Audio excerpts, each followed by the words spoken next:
Investment banking में job करना हम हर सीए का ड्रीम होता है। Deals, valuation, strategy, fancy dinner सब कुछ एक्साइट करता है, लेकिन फिर रियलिटी हिट करती है कि यार सीए कैंपस प्लेसमेंट में तो आईबी आती ही नहीं है। तो फिर क्वेश्चन ये होता है कि क्या हमारा आईबी का ड्रीम खत्म हो गया? Absolutely not. और आज के वीडियो में मैं आपको step by step road map देने वाली हूँ कि सीए बनने के बाद आप कैसे इन्वेस्टमेंट बैंकिंग में एंटर कर सकते हो। कोई फेक मोटिवेशन नहीं, कोई शॉर्टकट नहीं, सिर्फ practical solution. So without any further delay let's get started.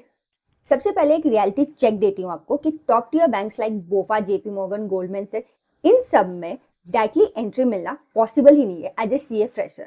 अब ये सुन के डीमोटिवेट होने की जरूरत नहीं है, लेकिन अपने एक्सपेक्टेशंस बस राइट सेट करके रखो। सबसे पहला स्टेप है द वेटिंग रूम स्ट्रैटेजी। इसका मतलब ये बिल्कुल भी नहीं है कि तुम बस बैठ के वेट करो। मेरे कहने का मतलब है कि ऐसे रास्ते ढूंढो जिससे कम से कम आज नहीं तो 1 साल बाद ही सही तुम आईबी में एंट्री कर सकते हो। अब इसके लिए तुम्हें करना क्या होगा?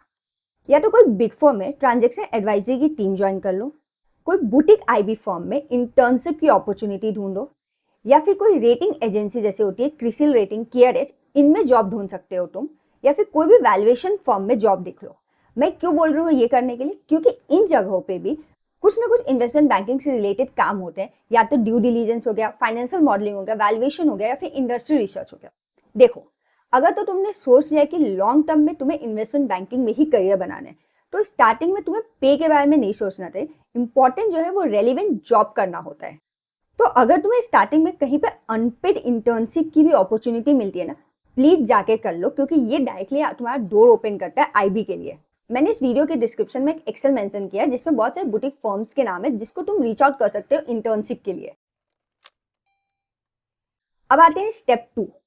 हर साल कम से कम 50,000 सीए क्वालिफाई करते हैं। तो रियलिस्टिकली बोलूं तो कोई भी आईबी फर्म तुम्हारे सीए की डिग्री के बेसिस पे तो शॉर्टलिस्ट नहीं करने वाली, क्योंकि आज भी लोग सीए को टैक्स या ऑडिट से रिलेट करते हैं।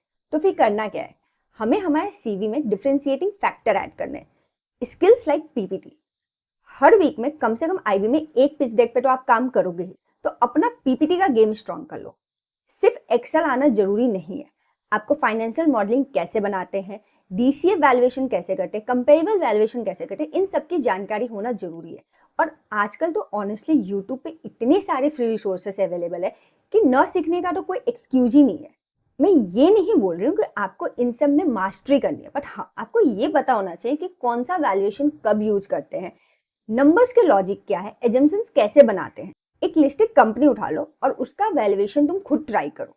स्किल्स के साथ साथ और एक चीज है जो आपके शॉर्टलिस्ट होने के चांसेस 50% से बढ़ा सकती है, और वो है bridge qualification like CFA.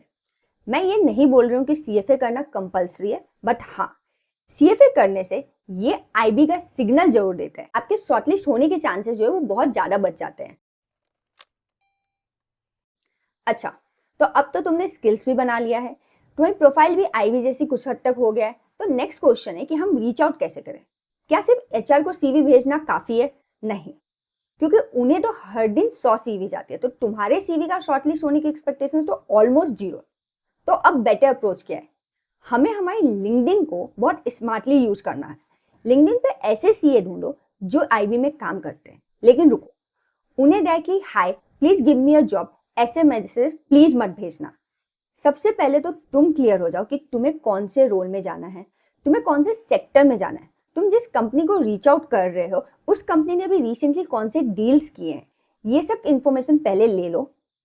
And उसके बाद बहुत स्पेसिफिक मैसेज से के थ्रू किसी को रीच आउट करो।